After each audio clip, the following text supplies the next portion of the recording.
Hi again, everyone. Welcome back for another episode of the Storm Challenge. We're here. This is episode 11 now. I'm here with Carlos Tobon. Hi, everyone. I'm Jeff Piroozshad, and we are going to do what's become a tradition now that when Carlos gets the new releases from Storm, we do a little friendly challenge where I throw his bowling ball. We drilled a turbo switch grip for me to fit in his thumb, and we are going to go one-on-one in a race to 4 strikes to see. To give you guys a look at 2 different styles, throwing the Storm Fate head-to-head on the same lane condition and see what it can do. So, Carlos, you've had a chance to already throw the Fate. How do you like it so far? What do you think about it? Okay, so the Fate, it was surprising for me.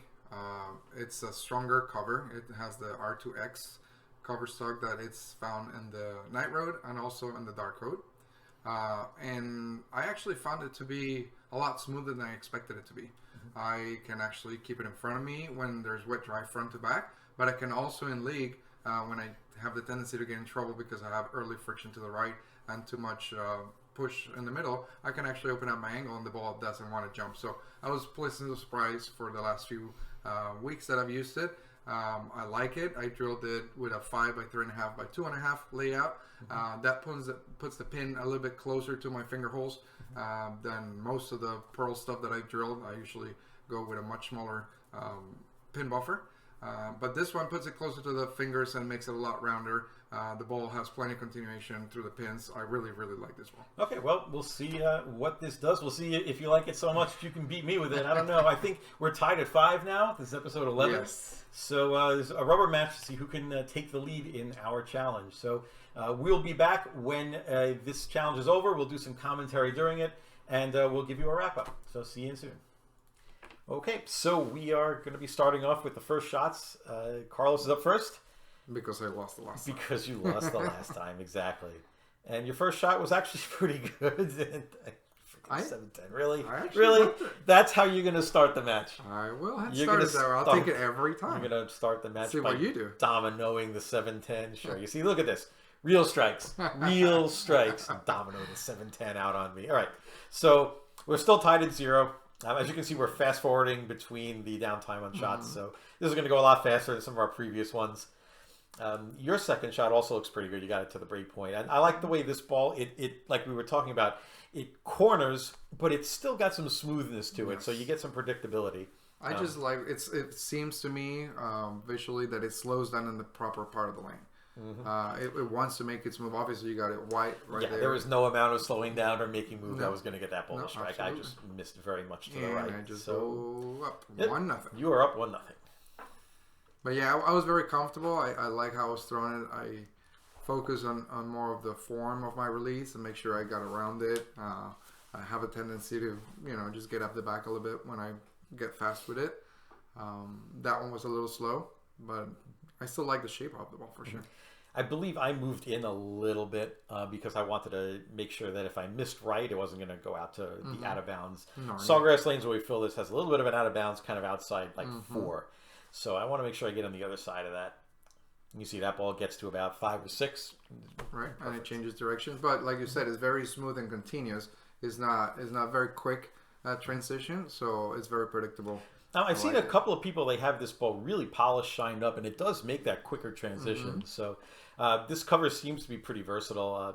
Like you said, it's on the Night Road and the Dark Code. I have a Dark Code. I love it. But mine is very highly polished, so I get a little more of that break at the end. Right. And you just annihilate that 4-pin, send it across the lane there. Yeah, I really like I said, the transition front to back and side to side from this ball. It helps that I'm able to play right now.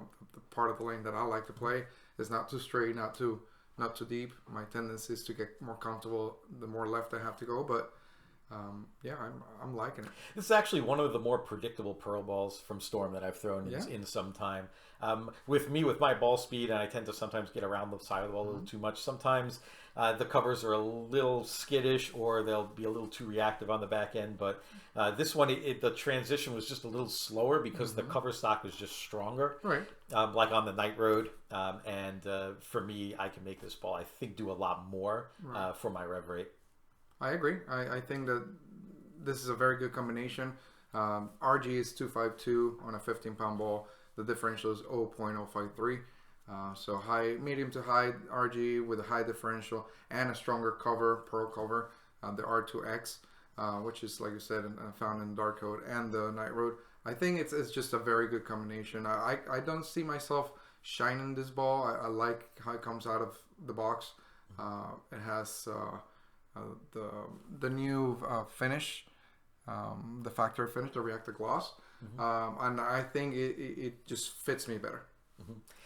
I could see myself maybe getting, if I wanted to get a different reaction from these, taking 2 of them, drilling them the same, leaving one with the box finish and polishing a different one up.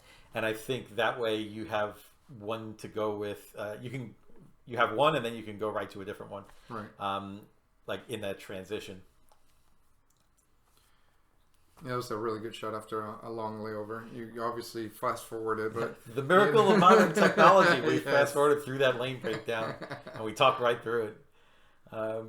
So you can see, like, now I'm moving in, and that cover is a little slow. So what I could do if I had a second one is I could take a polished version of that, and I can play in that deep, Right. and I would get a little more recovery. But what I'm probably going to end up doing is just kind of slowing it up a little bit and giving the ball a little more time to corner. can't believe that didn't strike. I'm glad that ball didn't strike. Yeah. No, all I did was I kept moving a little further left, made sure I stayed slow enough. That was my only swing thought. That's why I like that shot so much. The 7 pinches didn't fall, and you capitalized on it to tie it again. Right. But I really like the shape of it. Now it looks like you're a little too much up the back of the ball. I think Because I get a little fast. Obviously, I like the previous shot. I might have been a little too pumped up, and I just don't get through it, the way I need to. But that was just all operator error.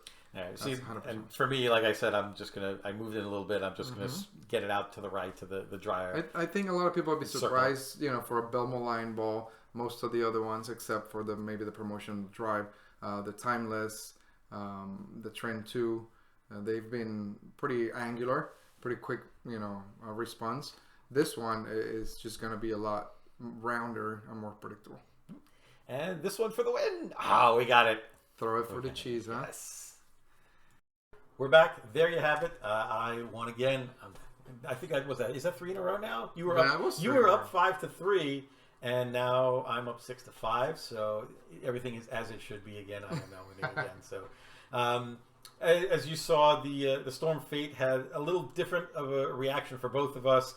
For you, it was, I think, a little more reactive on the back end, and for me, it gave me a really hard, smooth arc, but still with some pop in the back. So you can see how the Fate, even the same Fate with the same layout, works for 2 different styles and 2 different rev rates. So I like the versatility of this ball. I think a lot of different styles will like it, and they can do some good things with it. I'm sure Belmo himself will do some good things with it. So until we get to the next Belmo release, we've got this one, and this one is going to be something that a lot of bowlers are going to like for sure. I really believe that it's going to fit a lot of different styles. I like the combination of the medium RG with the high differential. Okay, with the stronger cover, but still being a pro ball. I think that it slows down in a proper part plane. I think that you could see in a couple of the shots that we both missed, and the ball still shaped up properly. I think that's what most people are looking for. I think I can use this in a lot of different patterns, and I've been using it on a house shot. So I'm pretty pleased. I think it's a ball that it just made my bag, and I'm happy overall with it. Yeah, well, you guys watching this video, tell us what you thought of the video and the Storm Fate. If you have one already, let us know if you like it or not. And we look forward to hearing from you. So until next time, catch you guys later.